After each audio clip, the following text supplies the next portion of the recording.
तर नमस्कार मित्रांनो, पुन्हा एकदा स्वागत आहे बहन की शादी पार्ट 4मध्ये.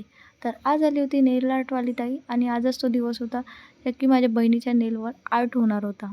तर तोच आज आर्ट चालू आहे. आणि ही बघा जी माझ्या बहिणीची कुरोडीन आहे ऑल टाईम तिच्यासोबत राहणारी. आणि दुसऱ्या दिवशी होती मेहंदी. तर मेहंदीवाली ताईसुद्धा आली होती सकाळीच आणि नवरीची मेहंदी बघू शकता तुम्ही. किती सुंदर काढली होती. आणि त्यानंतर होता बांगड्या भरण्याचा कार्यक्रम.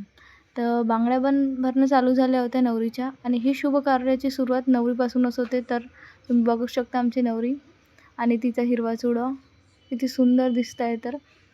आणि त्यानंतर होती पार्लरवाली ताई पण आल्या होत्या आणि आमची मेहंदी व्हायची होती. तर पार्लरवाल्या ताईने त्यांचं मेकअप चालू केलं होतं आणि त्यानंतर फायनल लुक तुम्ही बघू शकता आमच्या मेहंदीचं कसं होतं तर. आणि आमचंसुद्धा पण बघू शकता.